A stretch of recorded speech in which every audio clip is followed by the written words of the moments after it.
एक लड़की को देखा तो एपिसोड 18 ऑपरेशन सक्सेसफुल। रिया के मन में अभी भी रोहित के लिए गुस्सा था। अचानक सामने आई श्रुति को देखकर रिया भूल गई कि वो इस वक्त आर्यन का रोल प्ले कर रही थी।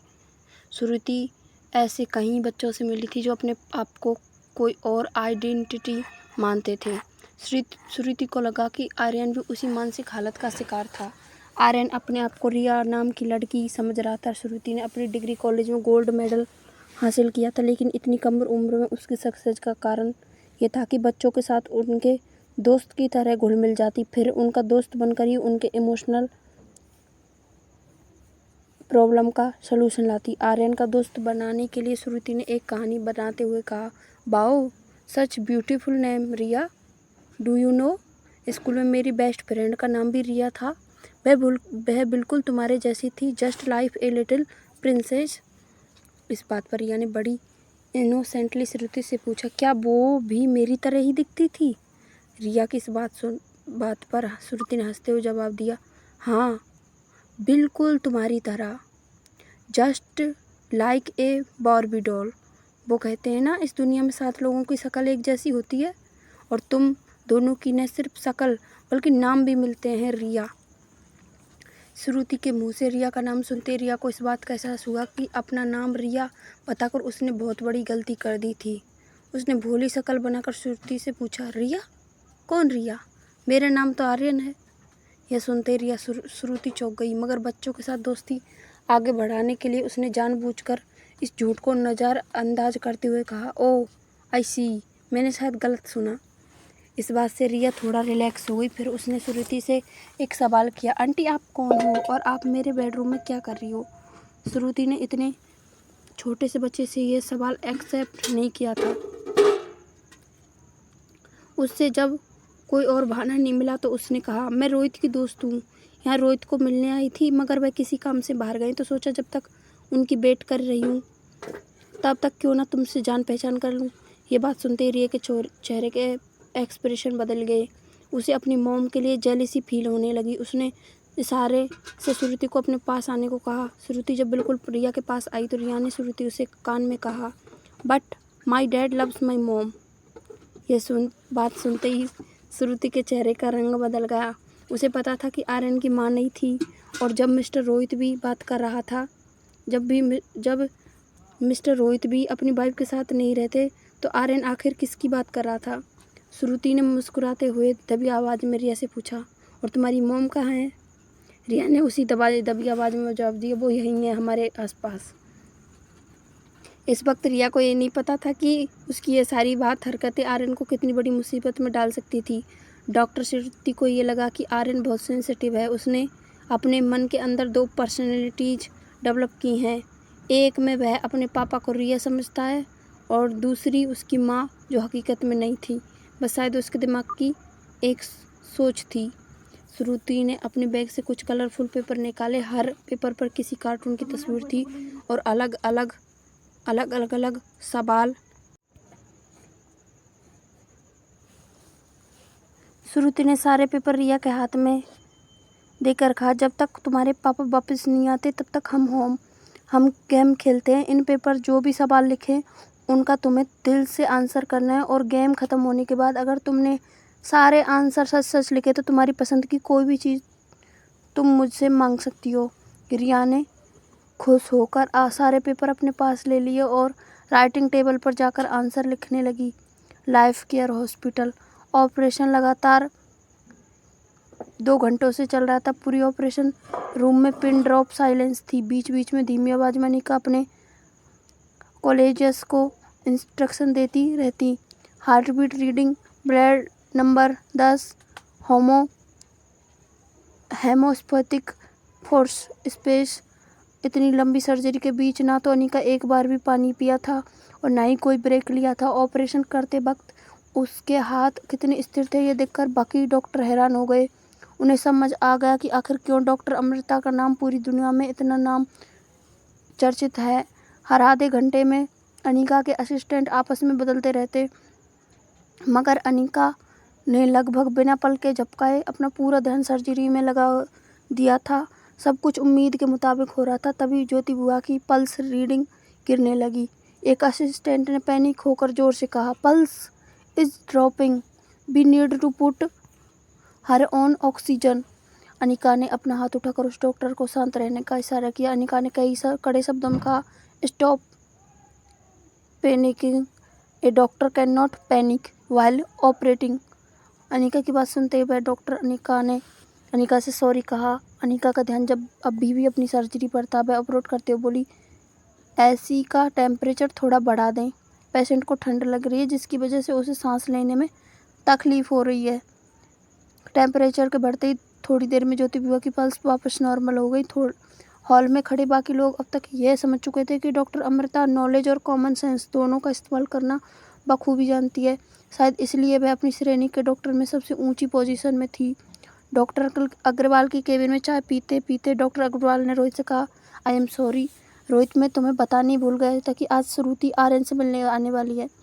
रोहित ने अपना चाय का कप टेबल पर रखते हुए कहा, आई अंडरस्टैंड डॉक्टर, मैं जानता हूँ मैं आपको यह रिक्वेस्ट बहुत बार कर चुका हूँ, but today we have a chance. Doctor Amrita चाहे कितनी भी फीस मांगे मैं देने के लिए तैयार हूँ, बस दादी का ऑपरेशन करने के लिए राजी हो जाए किसी भी तरह। डॉक्टर अग्रवाल ने अपना चश्मा उतारकर आंखों में मसलते हुए कहा, आई नो रोहित, बट मैं आज पहली बार उनसे मिला, काफ़ी प्रोफेशनल लग रही हैं, ज़्यादा बात नहीं करती, मुझे नहीं लगता कि पैसे के ऊपर से बात मान जाएंगी। पैसे की लालच नहीं है उसे, इनफैक्ट आज के ऑपरेशन की फ़ीस भी नहीं ले रही हैं, but I will try my level best. Rohit ने डॉक्टर अग्रवाल से पूछा, हम कब मिल सकते हैं उनसे? डॉक्टर अग्रवाल ने कहा, देखो ऑपरेशन कम से कम 2 घंटे चलेगा, उसके बाद तुम उनसे मिल लेना। जब तक तुम अगर चाहो तो ऑपरेशन थिएटर के बाहर वेटिंग एरिया में वेट कर सकते हो। रोहित को 2-3 घंटे यहाँ इंतज़ार करना था। उसने सोचा क्यों नहीं एक बार डॉक्टर अमृता को ऑपरेशन करते हुए देखा जाए, जो डॉक्टर इतनी रिक्वेस्ट करने पर भी रोहित से नहीं मानी थी। मनाली में रहने वाली मिडिल क्लास और ज्योति शर्मा का ऑपरेशन करने के लिए कैसे राजी हो गई, और वो भी without fees. Rohit operating room के दरवाजे तक पहुंचा। दरवाजे को बीचों बीच एक कांच का सर्कल था जिससे अंदर झांक कर देखा जा सकता था। रोहित बाहर खड़ा होकर ऑपरेशन थिएटर के अंदर देखने लगा। अनिका पूरी तरह पीपीई किट से ढकी हुई थी। बस दूर से रोहित को इतना जरूर पता चला, जो डॉक्टर पेशेंट के सर के पास खड़ी होकर सर्जरी कर रही थी वही डॉक्टर अमृता थी। लाइफ केयर हॉस्पिटल का मालिक रोहित मारवा था, मगर अपने हॉस्पिटल में डॉक्टर अमृता को मिलने के लिए उसे एक आम आदमी की तरह वेट करना होगा। अचानक रोहित का फ़ोन बजने लगा। फ़ोन की आवाज़ अंदर ना पहुंचे, इस डर से रोहित ने मोबाइल्स को साइलेंट किया, दौड़कर हॉस्पिटल के स्टेयरकेस पर चला गया। जब रोहित ने फ़ोन उठाया तो सामने से एक लड़की की आवाज़ आई, hello mister Marwah, I am doctor Shruti Verma. Shruti का नाम सुनते ही रोहित ने बड़ी पोलाइटली पूछा, ओ हेलो डॉक्टर, आप आर्यन से मिली, how was your session? Shruti ने जवाब दिया, it was great, Aryan is a very interactive boy for his age. But इतना कहकर श्रुति अटक गई। रोहित ने इस बात से परेशान होकर पूछा, but what? Doctor please tell me, क्या हम आर्यन को स्पेशल स्कूल में डालना पड़ेगा? रोहित की बात सुनते ही श्रुति ने तुरंत जवाब दिया, नहीं, ऐसा कोई बात नहीं है, इनफैक्ट वो अपनी उम्र के बच्चों से ज़्यादा इंटेलिजेंट है। My observation are that Aryan mistaken identity का शिकार है। अपने आप को लिटिल प्रिंसेस समझता है। उसकी सारी हॉबीज, उसकी सारी लाइक्स डिसलाइक्स बहुत बिल्कुल ऐसी हैं जैसे किसी लड़की की होनी चाहिए। ये बात सुनकर रोहित बिल्कुल खामोश हो गया। सिचुएशन को नॉर्मल करते हुए श्रुति ने कहा, mister Marwah, there is nothing to worry about. इस चीज़ का इलाज करने की कोई ज़रूरत नहीं है, वक्त के साथ सब कुछ ठीक हो जाएगा। दुनिया में ऐसे कई लोग हैं जो शरीर से स्त्री या पुरुष होते हैं, लेकिन मन उनके लिंग के विपरीत होता है। मेडिकल वर्ल्ड में ये कोई बीमारी नहीं है, it is just a state of mind. और आर्यन के केस में ऐसा ही हुआ है। वह अपनी माँ को देख सकता है। आर्यन ने अपने मन में उसकी माँ को जन्म दिया है। उसे लगता है कि औरत उससे बातें करती है। और रोहित श्रुति की बातों को चुपचाप सुन रहा था। श्रुति ने आगे कहा, आर्यन अपनी माँ को लेकर बहुत पजेसिव हो गया। आपसे एक रिक्वेस्ट है कि किसी वक्त आर्यन को यह एहसास मत होने देना कि वह सोच रहा है वह गलत है। ऐसा करने से उसकी मानसिक हालत बिगड़ सकती है। यह उसके लिए एक बहुत बड़ा शौक होगा जब उसे पता चलेगा कि वह सोच रहा है वो रियलिटी है ही नहीं। I will counselling him and slowly bring him back to reality. Rohit को जब आर्यन की बहुत फिक्र होने लगी थी मगर उसने आप को संभालते हुए श्रुति को कहा थैंक्स और फ़ोन काट दिया। रोहित को समझ ही नहीं आ रहा था कि उसकी परवरिश में कहाँ कोई गलती हो गई कि उसने हमेशा चाहा कि आर्यन को वो हर खुशी मिले जो उसकी माँ के होते हुए उसे मिलती। मगर आज उसे इस बात का एहसास हो गया चुका था कि पैसा खिलौने तो खरीद सकता था मगर प्यार नहीं। रोहित सोच में ऑपरेशन हॉल के कॉरिडोर में बेंच पर बैठ गया और डॉक्टर अमृता का इंतजार करने लगा। उसके ठीक सामने की बेंच पर प्रीति बैठी थी। प्रीति हाथ जोड़कर मन ही मन भगवान से प्रार्थना कर रही थी। उसे देखकर रोहित को इतना समझ आ गया कि अंदर जो पेशेंट है वो जरूर प्रीति की माँ होंगी। Operation theatre. लगभग 3.5 घंटे बीत चुके थे। ऑपरेशन अपने आखिरी स्टेज पर था। सब कुछ स्मूथ चल रहा था तभी एक नर्स के हाथ में ट्रे लिए ऑपरेटिंग हॉल टेबल से टकराई। मेटल की ट्रे जमीन पर गिरी। जमीन पर गिरते ही जोर से आवाज़ हुई। सारे इक्विपमेंट जमीन पर गिर गए। उस वक्त अनिका स्टिच ले रही थी। अचानक ऐसी आवाज़ होने के बावजूद अनिका के हाथ जरा भी नहीं हिले। नर्स इक्विपमेंट्स को फिर से ट्रे में रखते हुए अनिका को सॉरी कहने लगी। इस बार अनिका ने नर्स को डांटते हुए कहा, आपको पता है आपकी छोटी सी गलती क्या कर सकती है? अभी तो मैं स्टिचेस ले रही हूँ। अगर कहीं ट्यूमर निकालते वक्त ऐसा हादसा हुआ तो शॉक की वजह से उस वक्त मेरा हाथ जरा सा भी हिल गया तो होता तो पेशेंट की जान भी जा सकती थी। ऑपरेटिंग रूम में मौजूद सारे जूनियर्स और हेल्पर्स अनिका की डांट सुनकर शर्मिंदा हो गए थे। उन्हें यह भी पता था कि उनकी यह भूल हॉस्पिटल के लिए की रेपुटेशन बिगाड़ सकती थी। अनिका ने ज्योति बुआ के सर पर आखिरी 2 स्टिचेज लगाए, फिर घाव को ढकने के लिए सर पर ड्रेसिंग कर ली। वैसे ये काम इतने बड़े सर्जन का नहीं था मगर अनिका ऑपरेशन के ख़त्म होने तक ज्योति बुआ पर हो रही हर ट्रीटमेंट खुद करना चाहती थी। पट्टी लगाकर अनिका के हाथ ग्लव्स निकालकर ट्रे में डाले। अनिका ने अनाउंस कर दिया, ऑपरेशन सक्सेसफुल। रूम में मौजूद सभी ने राहत की सांस ली।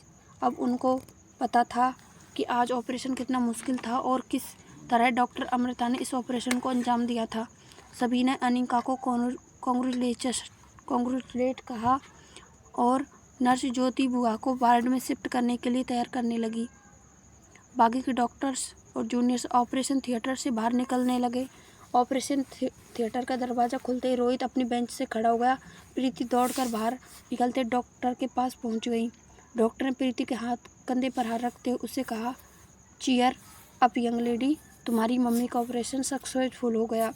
ये सुनते ही प्रीति के सब्र का बांध एकदम से टूटकर वह फूट फूट कर रोने लगी। सारे लोग प्रीति को आश्वासन देने लगे। जैसी अनिका ऑपरेटिंग रूम से बाहर आई देखा कि सारा रास्ता ब्लॉक था। उसने ये भी देखा कि भीड़ के उस तरफ रोहित खड़ा डॉक्टर अमृता का इंतजार कर रहा था। अनिका को समझ नहीं आया कि वह क्या करे। उसने रोहित को वहाँ एक्सेप्ट नहीं किया था। अंदर वाली नर्स हाथ में ट्रे लेकर बाहर निकली। आगे कोई जगह न होने की वजह से वो नर्स वहीं रुक गई। अनिका को एक आइडिया आया। उसने जानबूझकर अपना हाथ ट्रे पर मार दिया और ट्रे जमीन पर गिरी। आगे खड़े लोग हड़बड़ा गए और एक जूनियर डॉक्टर ने नर्स से कहा, आज क्या हो गया है तुम्हें? ये तुम्हारे हाथ में ट्रे टिक ही नहीं रही। बाकी का स्टाफ बेचारी नर्स पर हंसने लगा। सिचुएशन थोड़ी चौटिक हो गई और मौका देकर अनिका बगल वाली केबिन में जल्दी से चली गई। केबिन जाकर वह अपनी पीपी किट उतारने लगी। उसने जल्दी पीपी किट उतारकर अपने पर्स कंधे पर टांगी और फिर से बाहर आने के लिए मुड़ी। उसने देखा कि बिल्कुल उसके सामने प्रीति खड़ी थी। अनिका और प्रीति कुछ देर तक एक दूसरे को देखते रहे। प्रीति की आंखों से आंसू देखकर अनिका की आंखों में पानी आ गया। प्रीति धीरे कदमों से अनिका की ओर बढ़ने लगी और जैसे उसके पास आई प्रीति अनिका के पांव पड़ गए। रोते अनिका से कहने लगी, मुझे माफ़ कर देना दीदी, मैं आपको गलत समझा, मुझे माफ़ कर देना। अनिका ने उससे उठाकर अपने गले लगा लिया। थोड़ी देर होने के बाद जब दोनों शांत हुए तो प्रीति के चेहरे पर बहुत बड़ी स्माइल थी। उसने अनिका से कहा, दीदी मैं तो सोच ही भी नहीं सकती थी कि आप ही डॉक्टर अमृता हो। अनिका ने सुनते ही उसके होठों पर उंगली रख दी। उसे कही, ये सिर्फ बात हम दोनों के बीच ही रहनी चाहिए, समझी? प्रीति का रोना अब हंसी में बदल गया था। प्रीति ने हंसते हुए अनिका को हक किया। अनिका को पीछे से दरवाज़ा खुलने की आवाज़ आई। मैं मनी मन प्रार्थना कर रही थी कि बस किसी तरह पीछे रोहित ना हो। तभी उसे रोहित की आवाज़ सुनाई दी, थैंक गॉड। मैंने तो समझा मैंने आपको मिस कर दिया। बाहर खड़े डॉक्टर्स को जब मैंने पूछा कि डॉक्टर अमृता कहाँ है, तो सबने कहने लगा कि शायद वे चली गई। लकीली आप मुझे मिल गई। प्रीति और अनिका एक दूसरे को देखने लगे। प्रीति को लगा कि आज रोहित के सामने अनिका का राज खुल जाएगा। अनिका ने मुड़कर रोहित को देखा। सामने अनिका को देखकर रोहित चौंक गया।